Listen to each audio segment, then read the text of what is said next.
سوال ہے کیا لاک ڈاؤن کی صورت میں مغرب کی فرض نماز کے فوراً بعد عشاء کی نماز یا ظہر کے ساتھ فوراً عصر کی نماز مغرب مؤخر کر کے مغرب اور عشاء دونوں عشاء کے وقت میں مسجد یا گھر میں پڑھ سکتے ہیں؟ جیسا کہ احناف کے علاوہ بعض مذاہب میں اس کی اجازت ہے، ہمارے یہاں ایک امام صاحب اس پر زور دے رہے ہیں۔ سوال کا خلاصہ یہ ہے کہ لاک ڈاؤن کے اس زمانے کے اندر مغرب اور عشاء کی نماز کو عشاء کے وقت میں پڑھنا، ظہر اور عصر کی نماز کو ظہر یا عصر کے وقت میں پڑھنا، یعنی دونوں نمازوں کو جمع کرنا اور ایک ہی وقت میں پڑھنا، ظہر کے وقت میں ظہر اور عصر پڑھنا یا مغرب اور عشاء کی نماز عشاء کے وقت میں پڑھنا، کیا جائز ہے؟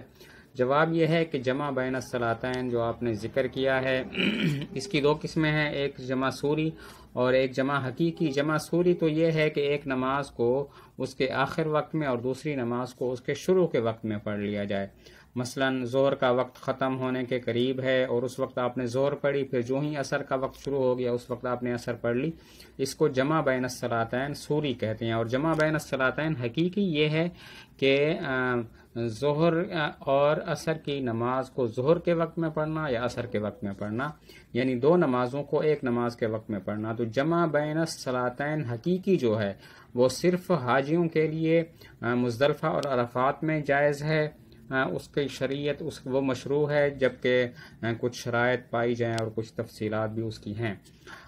تو اس کے علاوہ جمع بین الصلاتین حقیقی بالکل بھی جائز نہیں ہے۔ اگر کوئی ایسا کرتا ہے تو گناہ گار ہے، اور جو نماز اس نے غیر وقت میں پڑھی ہے اس نماز کی قضا اس پر لازم ہے۔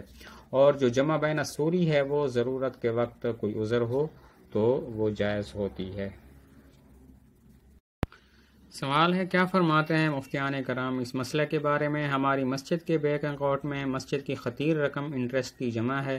موجودہ حالات میں جبکہ روز کھانا کھانے اور کمانے والا غریب طبقہ انتہائی پریشان ہے، اس کے پاس کھانے پینے کی اشیاء تک نہیں ہے، ایسی صورت میں اراکین مسجد انٹرسٹ کی یہ رقم ضرورت مند احباب میں تقسیم کرنا چاہتے ہیں تو کیا وہ اس طرح کر سکتے ہیں؟ سوال کا خلاصہ یہ ہے کہ مسجد کا بینک اکاؤنٹ ہے اور وہ سیونگ اکاؤنٹ ہے، اس میں سود کی بہت بڑی رقم جمع ہے، اور مسجد کی جو کمیٹی ہے وہ غرباء میں یہ انٹرسٹ یہ سود تقسیم کرنا چاہتی ہے تو کیا کریں؟ جواب یہ ہے کہ بینک میں جمع شدہ رقم پر حسب ضابطہ انٹرسٹ کے نام سے جو سود دیا جاتا ہے وہ شریعت کی نظر میں حرام، ناجائز اور گندا مال ہے۔ اس کا ذاتی استعمال یا مسجد میں اس کا استعمال ہرگز درست نہیں ہے، بلکہ ایسے حرام مال کا مصرف یہ ہے کہ بلا نیت ثواب غریب و محتاج اور تنگ دست لوگوں کو دے دیا جائے۔ لہذا اگر کسی مسجد کے اراکین مسجد کے بینک اکاؤنٹ میں موجود انٹرسٹ کی رقم لاک ڈاؤن کے موقع پر محتاج، تنگ دست اور پریشان ہو لوگوں میں حسب ضرورت تقسیم کرنا چاہتے ہیں یا اس کے ذریعے انہیں راشن خرید کر دینا چاہتے ہیں تو اس میں شرعاً کچھ مذائقہ نہیں ہے۔ جواب کا خلاصہ یہ ہے کہ سود بالکل حرام ہے، نہ تو خود استعمال کر سکتے ہیں نہ مسجد میں اس کا استعمال کر سکتے ہیں۔ یہ جو حرام مال ہے اس کو اگر خرچ کرنا ہے صحیح جگہ پر تو ثواب کی نیت کیے بغیر غرباء کو دے دیا جائے، ثواب کی نیت نہ کریں، ویسے ہی غریبوں میں تقسیم کر سکتے ہیں، تو اس میں شرعاً کوئی مذائقہ نہیں ہے۔ سوال ہے غیر مسلم ملک کی شہریت کے لیے وفاداری کا حلف اٹھانا۔ حضرت آپ سے ایک مسئلہ دریافت کرنا تھا۔ غیر مسلم ملک کی شہریت کے لیے عموماً حلف لیا جاتا ہے جس میں اس ملک سے وفاداری کا اقرار ہوتا ہے، مثلا میں نام ذکر کر کے خدا کی قسم کھاتا ہوں کہ برطانوی شہری بننے پر میں وفادار رہوں گا اور قانون کے مطابق اس کی عظمت کی ملکہ، اس کے وارث اور جانشین سے سچے بیعت کروں گا۔ کیا ایسا حلف اٹھانا جائز ہے؟ براہ کرم جواب دیں۔ سوال کا خلاصہ یہ ہے کہ یورپی ملک یا غیر مسلم ملک میں انسان اپنا شہری بننا چاہتا ہے، اور جب شہری بنتا ہے تو پھر وہ لوگ وہاں سے حلف اٹھاتے ہیں کہ میں اللہ کی قسم کھا کے کہتا ہوں کہ مثلا برطانیہ کے شہری بننے پر میں وفادار رہوں گا اور قانون کے مطابق یہ کروں گا اور وہ کروں گا اور سچے دل سے بیعت کرتا ہوں، تو کیا یہ جائز ہے؟